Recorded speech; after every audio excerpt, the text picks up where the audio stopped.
The successful screenwriter, Russell T Davies, made a public announcement that only gay men should be given the chance to play gay characters on stage and screen. It was, he argued, the only way to ensure their performance would be authentic. It's a conclusion that's surprising in a number of ways. For one thing, the whole point of acting is for people to pretend to be something they're not. Yet Davies is effectively arguing that thespians are incapable of the core requirement of their job. Secondly, if only gay men can play gay characters, then only straight men should be given straight parts. That would plunge a lot of gay performers out of work. It also means we'd be denied the likes of Neil Patrick Harris playing Barney Stinson, Ian McKellen as Magneto, and many other brilliant performances. Thirdly, just a year ago, Russell T Davies wrote A Very English Scandal, a drama in which the famously heterosexual Hugh Grant played the famously gay Jeremy Thorpe, a role in which he was superb. So, only gay actors should play gay parts, unless Davies can get a big-name star for the role and rake in buckets of cash, in which case his principles go out the window. Now, the idea behind this move opens up a whole can of worms, which I'll get to later. But I'd like to stick with Davies for now. Russell clearly likes advancing gay issues in his work, and there's nothing wrong with that. It's a valid subject for drama, and he's free to write about whatever he wants. His work is also of a consistently high standard. I'm a big admirer of him myself, largely because I'm a Doctor Who fan. It was Russell who revived that series and turned it into a triumph, so I'll always be grateful for that. But while his tenure was superb, his increasingly woke successors dragged that show into the abyss, strangled its creativity with their desperation to show off their right-on credentials, and proceeded to jump the shark with their increasingly frantic attempts to cram in as much tokenism and as many lectures as possible. The first series of New Who, as it's known, featured a gay character called Captain Jack Harkness, co-created by Davies and his talented successor, Stephen Moffat. Now, I say gay. Captain Jack was, strictly speaking, bisexual, or pansexual, or whatever. But in reality, most of his crushes were other men. And that's great, because Harkness was a brilliant character, one of the most popular and memorable in the show's history. And he was played with enthusiastic vigour by the inimitable John Barrowman. In classic Who, the Doctor had always been largely asexual, someone who was more parental to his frequently nubile companions. But this had changed in the 1996 Paul McGann special, with Doctor Who's First Kiss. And I hated it. Not just because it broke that taboo, but because he rather forced himself on his female companion. It felt quite rapey. But in Davies's first season, we had our first gay Doctor Who kiss. And it felt fine. Because it's exactly the sort of thing a flamboyant character like Jack would do.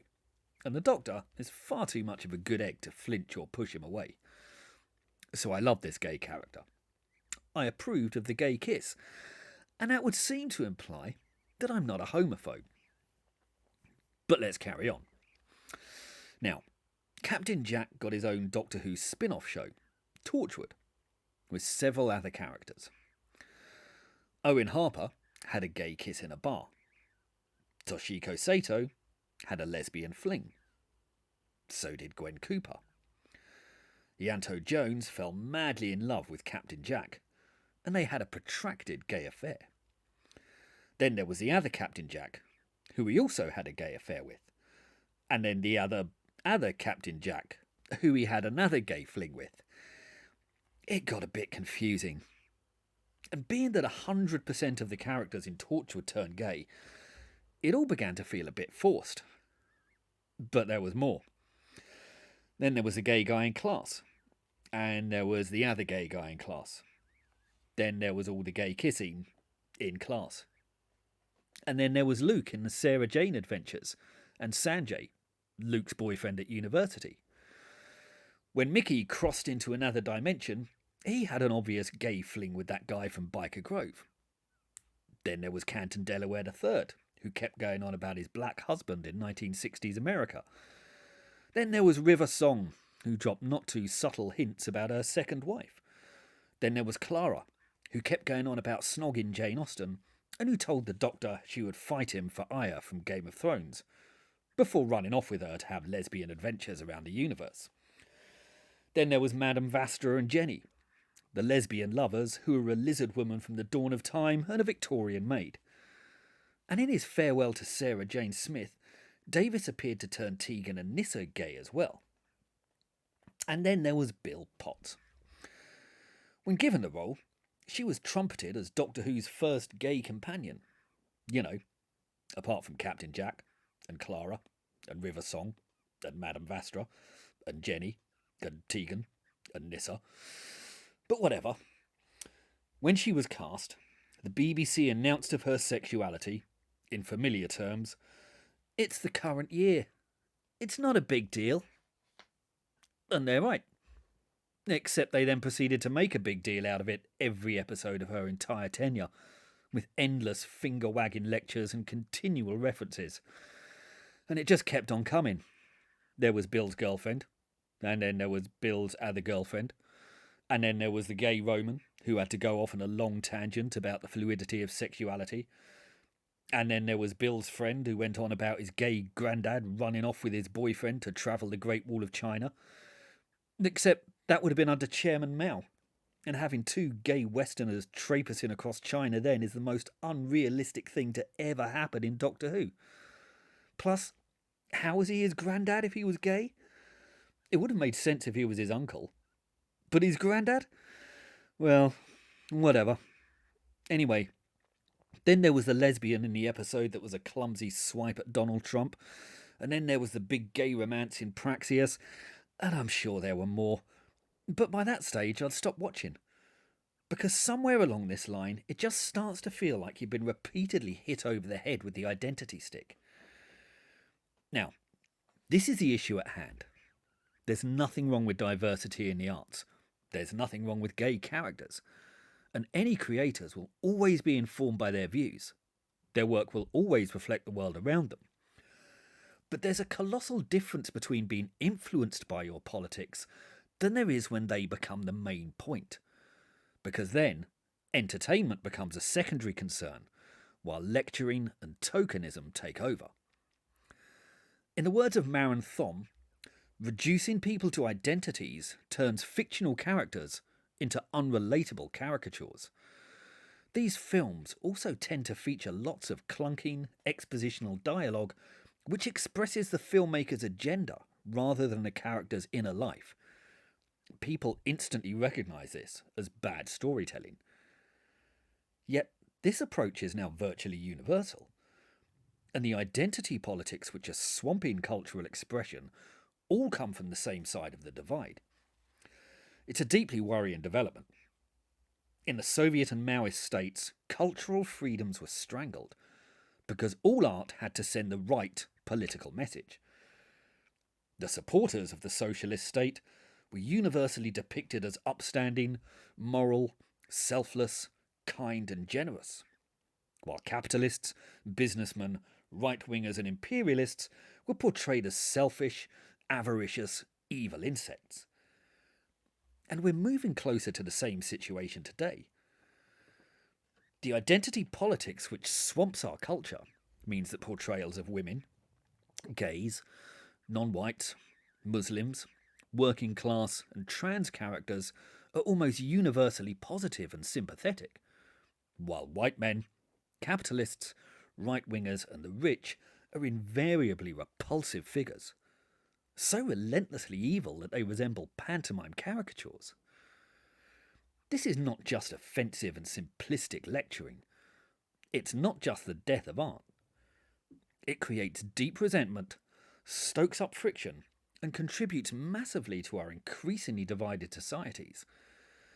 And this tokenism is an entirely one-way street. I can only think of two real exceptions to this pattern in recent years: Mad Men and Schitt's Creek. And it's perhaps no coincidence that Mad Men might just be the best television programme ever, while Schitt's Creek is one of the more popular comedies in years. We can return to Doctor Who for more tokenism. A number of the leading parts were handed over to women. The President of Gallifrey was transformed into a woman. The Brigadier was transformed into a woman. The Master was transformed into a woman. The TARDIS was transformed into a woman. And the Doctor was transformed into a woman, before the Doctor was transformed into a black woman. These shifts are accompanied by sneering remarks about getting the upgrade and how do you put up with all that ego. It's inconceivable that they'd ever swap a female character for a male part, never mind trying to rub it in by asking, how do you put up with all that bitchiness? And this is a series that's been characterised by a parade of brilliant and strong women since the very first episode. There's zero reason for such clumsily prejudiced tokenism to have taken place. And audiences hate it. While Michelle Gomez was brilliant as the Master, or Mistress, Jodie Whittaker's run as the Doctor was so appalling that the show lost more than half its viewers, and they made their feelings plain in the reviews it was given on the internet. But Chris Chibnall, who destroyed the show, was simply following on the path cleared by Stephen Moffat. He had shown the pacifist Doctor thumping a 19th century man in the face, simply for holding 19th century views. And then, in his coup de grace, Moffat proceeded to shit all over the memory and legacy of the first Doctor, just to shove his alleged virtue in the viewer's face. Because it's not about the art, and it's not about the audience. It's all about them. It's all about stroking their own egos and desperately trying to show off how right on they are. It's worse with the BBC, because we're forced by law to pay them money so they can sneer at, abuse, and continually talk down to us. Strangely, I'm not a massive fan of that situation. But these creators just don't get it. They can't comprehend that it's possible to be not remotely homophobic, sexist, or whatever, but to still resent having an agenda continually rammed down our throats, to get increasingly fed up with being endlessly lectured. Now, there's long been a history of recasting roles in Western culture, and I'm all for this in principle. When Orson Welles produced a version of Macbeth with an all-black cast in Harlem, I supported it. I absolutely loved Hamilton, because the casting perfectly matched the artistic style of that show. And Christopher Jackson, for one, certainly has the gravitas to play George Washington. I also approved when Red, the pasty and ginger-haired Irishman from Stephen King's book, was recast as Morgan Freeman in The Shawshank Redemption. Because if you can put Morgan Freeman in a film, then you do. And who can even imagine that movie now without him? Yet the talk of casting being colourblind is an entirely one-way street. Many people clamoured for Idris Elba to be given the role of James Bond. But the same people would have spat out their morning coffee if Tom Hardy had been cast as Shaft or Luke Cage. We can see something similar in comic adaptations. Here's a list of white characters who've been cast with black or ethnic actors in recent films. The Human Torch, The Kingpin, Alicia Masters, Batwoman, Kang, Nick Fury, Commissioner Gordon, Mary Jane Watson, Flash Thompson, General Zod, Catwoman, Ben Urich, Tulip O'Hare, and Watchmen were all transformed. Even Heimdall and Valkyrie. 2 Norse gods were recast. But you can bet that if a blonde, blue-eyed Dane had been cast as a Zulu deity, all hell would have erupted. Now, here's a list of all the black comic characters who've been replaced by white actors.